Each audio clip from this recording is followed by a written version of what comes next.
Berlin की दीवार का गिरना वर्तमान रिकॉर्ड में एक महत्वपूर्ण क्षण था, जो शीत युद्ध के दौर की समाप्ति और जर्मनी के पुनर्मिलन का प्रतीक था। 1961 में जर्मन डेमोक्रेटिक रिपब्लिक (जीडीआर) द्वारा बनाई गई यह दीवार भौतिक और वैचारिक रूप से पूर्व और पश्चिम बर्लिन को विभाजित करती है, जो संयुक्त राज्य अमेरिका के नेतृत्व वाले पश्चिमी पूंजीवादी ब्लॉक और उनके नेतृत्व वाले पूर्वी कम्युनिस्ट ब्लॉक के बीच भूराजनीतिक तनाव की याद दिलाती है। सोवियत संघ का बर्लिन की दीवार की उत्पत्ति का पता द्वितीय विश्व युद्ध के बाद लगाया जा सकता है, जबकि जर्मनी को मित्र देशों द्वारा प्रबंधित 4 कब्जे वाले क्षेत्रों में विभाजित किया गया था: अमेरिका, ग्रेट ब्रिटेन, फ्रांस और सोवियत संघ। सोवियत नियंत्रित क्षेत्र के अंदर स्थित बर्लिन को भी 4 क्षेत्रों में विभाजित किया गया था।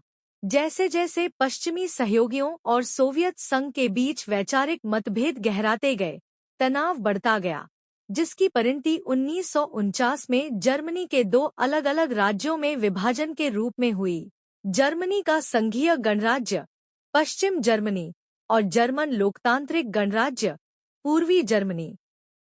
बर्लिन की दीवार का निर्माण जीडीआर प्रबंधन के आदेशों के तहत 13 अगस्त 1961 को शुरू हुआ, जिसका मुख्य उद्देश्य पूर्वी जर्मनों के अधिक समृद्ध पश्चिम में बड़े पैमाने पर प्रवास को रोकना था। दीवार शुरुआत में कंटीले तारों और कंक्रीट की बाधाओं से शुरू होकर अंततः विभाजन, बाड़, वॉचटावर और चौकियों के एक जटिल उपकरण में बदल गई, जो 155 किलोमीटर 96 मील तक फैली हुई थी और पश्चिम बर्लिन को घेर रही थी।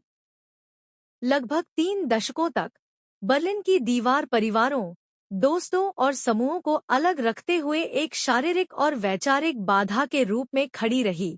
दीवार को तोड़ने के प्रयासों के कठोर परिणाम हुए, जैसे कारावास और यहाँ तक कि जीवन की हानि भी हुई। दमनकारी शासन के अवरोध को बढ़ाने के प्रयासों के बावजूद पूर्वी जर्मनों के बीच स्वतंत्रता और पुनर्मिलन का विकल्प जारी रहा।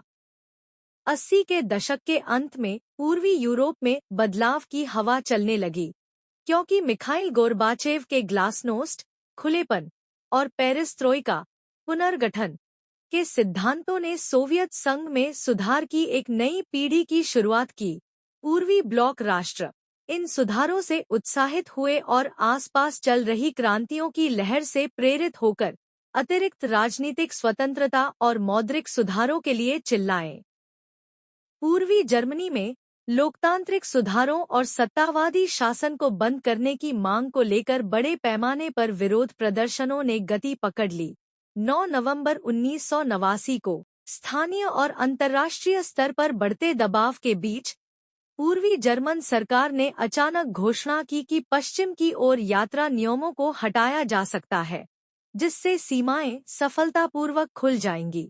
इस महत्वपूर्ण दावे से अभिभूत होकर हजारों पूर्वी बर्लिनवासी विपरीत दिशा में जाने की चिंता में चौकियों पर एकत्र हो गए।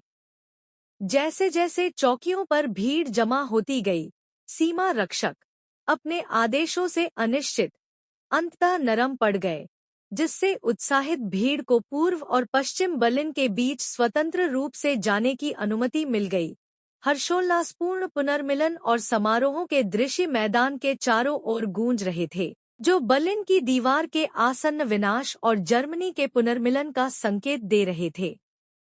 बर्लिन की दीवार के गिरने से पूरे यूरोप में आदान प्रदान की लहर दौड़ गई, जिसकी परिणति 1991 में सोवियत संघ के विघटन और शीत युद्ध की समाप्ति के रूप में हुई।